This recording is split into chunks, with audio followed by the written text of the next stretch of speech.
Welcome to Microsoft Dynamics NAV Coffee Mug tutorials. I'm Johannes Gudmundsson, founder of Enecta, a Microsoft Gold certified partner.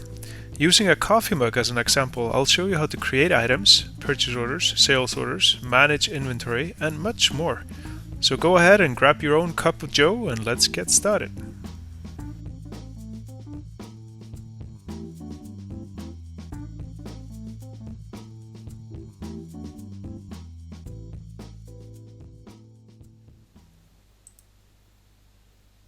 Hello and welcome to the Coffee Mug tutorials. Today I want to talk about dimensions. Dimensions are a really powerful concept inside NAV.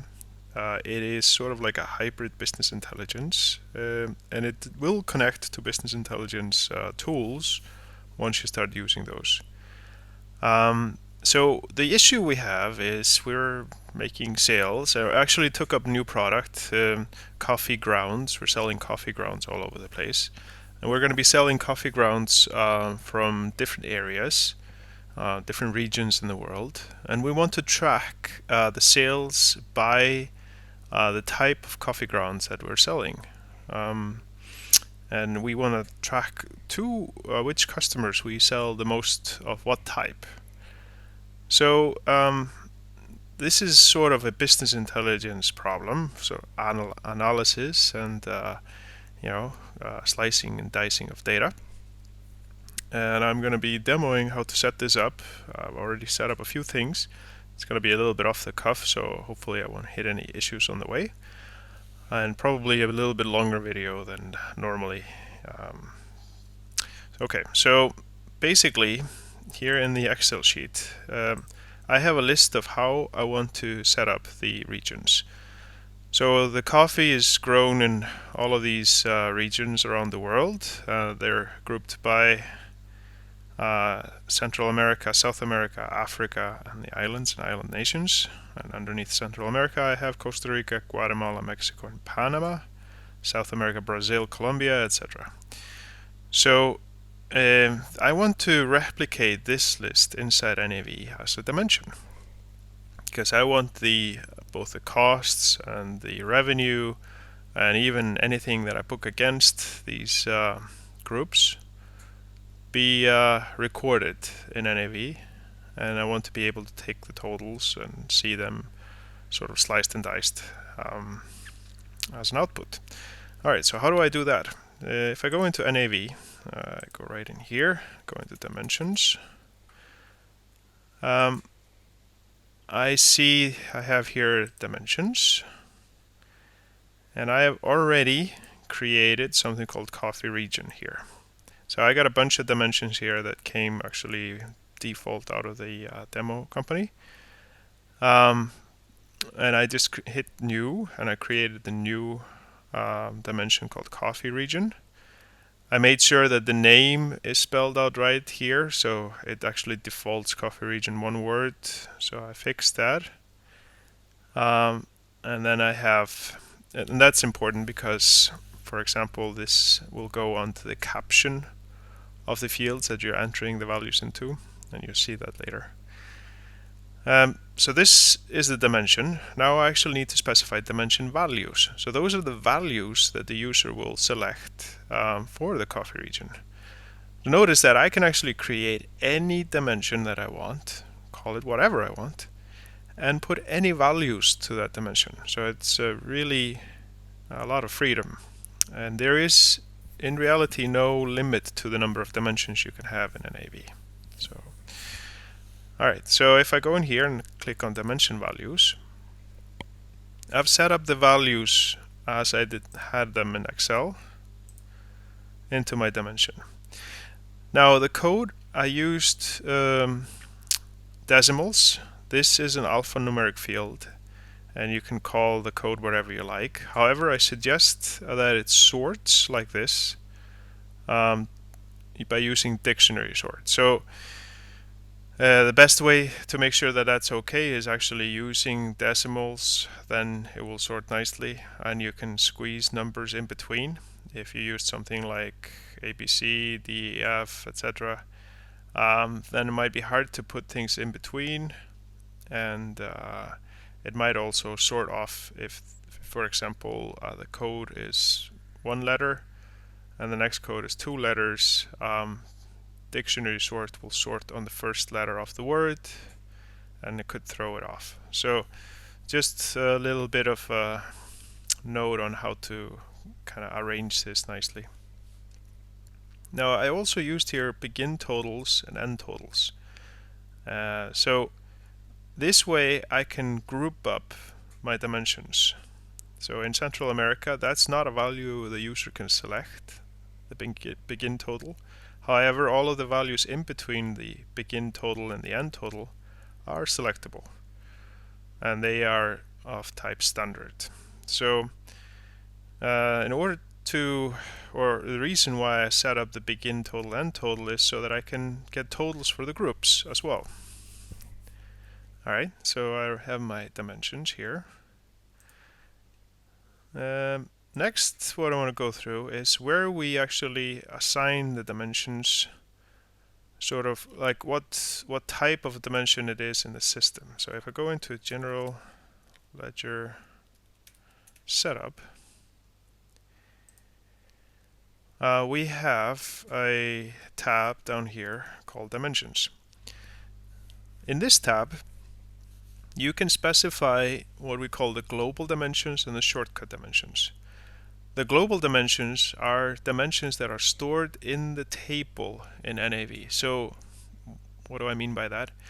They are an actual field in the general or GL entry table and item ledger entry table, etc. So if you are doing some data crunching and you extract the table out of NAV, you will see the global dimension as available there, the values for the global dimension.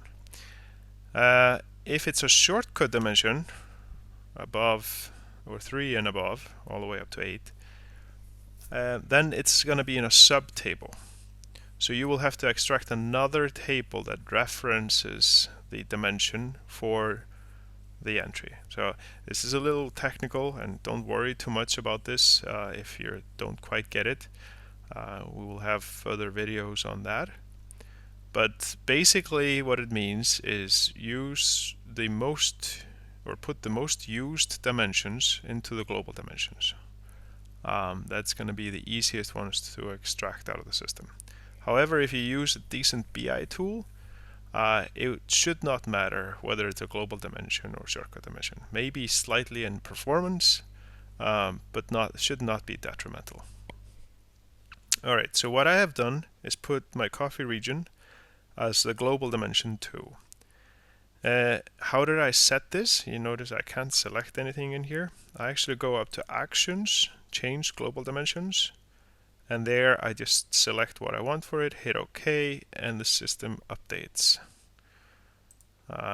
Don't do this in a system that's already running with a lot of data unless you know how long it's going to take and you've tested it sort of in a test company. It might lock things up, and it has to do a lot of updates. However, in my demo company, it only took a few seconds. Okay, so we're done with that. Now I want to go into my items and actually assign these dimensions. So if I go into my item list, I have here, I'm just going to go into the item category code, and I have some coffees. I have Colombian, Hawaii, and Mexican coffee. Probably should say Hawaiian. Anyways, and on these are the 3 that we have so far. We will have lots more, and obviously we have more values in the dimensions. However, just for sake of speed and time, we created 3. And so here on the Colombian coffee, if I go into Navigate, and in the master data, I have something called dimensions. I can go into dimension single here, and I have already assigned the Colombian one to coffee region 22, which, if you remember, was Colombia. Now here, this value posting field is sort of interesting. I've left that blank which gives sort of flexibility in the system. Basically, whenever I'm going to use this item on an order, it will automatically put it in the 22. However, if I put anything in this value posting, it could put some restrictions based on that. So, for example, code mandatory. That means there has to be a code for coffee region for this item, but it does not necessarily have to be 22. Same code means that it has to be, and it has to be 22. And no code means that I cannot use a code for coffee region for this item. Technically here, same code would have been a good one to use. However, just for sake of argument here, I'm just gonna leave it blank and show you how it flows through. I've done the same thing for the Hawaiian coffee, like that, and from Mexico here. So we got these three. Now what I want to do is go ahead and buy that. So I'm going to go into a purchase order and show you how the transactions actually flow with the dimensions. Just create a new one. And we're going to get that from, Custom Metals. They have a side business, coffee. So the Colombian, let's just get into the blue location. 1,000 bags, $5 each. And let's also get the Hawaiian.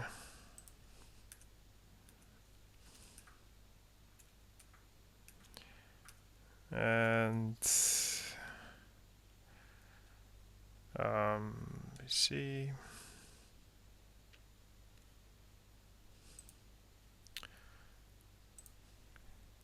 Which, the Mexican one. That's right. Into the blue location, and 1,000 bags of that, and that's going to be 450. Okay. So I'm actually going to receive this on the 1st, or let me go ahead. I'm going to post this into the 5th of January 2017. As you probably remember from previous demos, we are in the year 17 in the future. This is very interesting. Okay, and I've set these to be received. And now I'm going to just go ahead and post receive an invoice. I should have sort of ran through this purchase order quickly. Whole idea behind that is, I'm not teaching you how to create purchase orders in this demo, rather just generate the data so we can see the business intelligence. Okay, so now I'm also going to sell it. So let's go to a sales order and create a new sales order to the Canon group.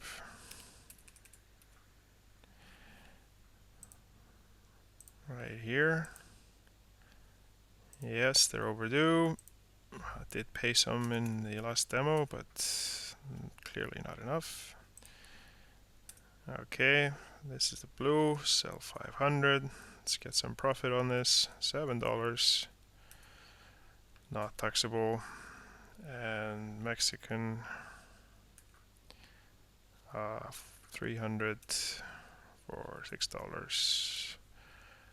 And finally,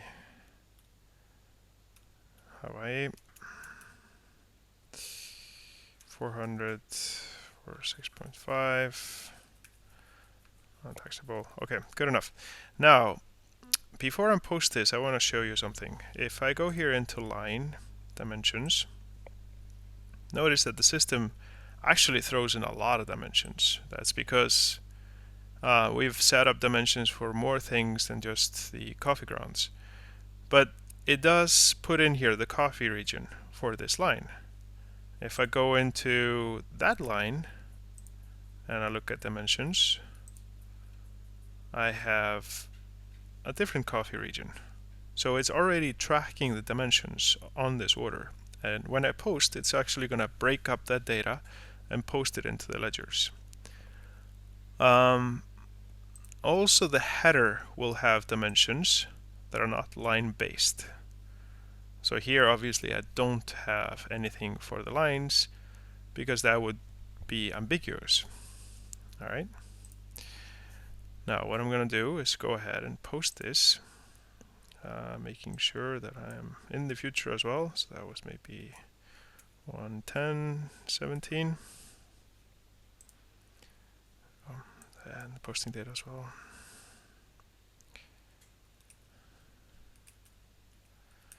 Like that. And now I want to go ahead and hit post. Oh, we gotta send it through the approval process. That's fine. And it's released. And post. Okay, so now it's posted. What I want to show you is just quickly here, analysis views. So we have something called analysis views or analysis by dimensions in NAV. And the whole purpose behind this here is to take a look at dimensions. And we have something called sales revenue here, where we are actually analyzing the business group and coffee region. So basically, in order to create one of these, you just hit new, give the name, pick the dimensions. I'm going to hit update here, so it updates the transactions. And here, yeah, I actually have set up also that the account filter is only the sales accounts, compresses by month, and these are the two dimensions I'm interested in. In further demos, we're going to go maybe more in detail on these and how we can set them up with budgets, etc. But basically what this is doing is gathering the data for the dimensions and giving you a view to take a look at them in various different ways, kind of slicing and dicing. So if I go here and I go into Edit Analysis Views, it asks me, okay, what do you want to show as lines? And I actually do want to see my coffee region as lines. And then what do you want to see as columns? I'm going to say that the period is fine. And here is the column set, and it's viewed by month. And actually I want to put 01/01/17. It wants an upper bound, that's fine. Put the 17 year as the date filter, so we're only looking at that. And then the column set is set to that. Now I can hit show matrix. And now you can see that we have sales by month by the coffee, or where the coffee is from, the grounds are from. And that's exactly what we wanted to do. We wanted to get this data funneling up into these categories. Now what I can do is close this and say, well, I don't want to see period. I'm interested in seeing it by the business group. Show matrix. And now I could see here that I have down the region and across the business group. So why am I not getting any data here? It's probably because the Canon group is not in a particular business group. So that's something that is probably important to take care of. And that was all I wanted to show for the dimensions. This topic is really big, so I'll probably have another video on dimensions. But this quickly gets you to this view where you're going to see the coffee region by period.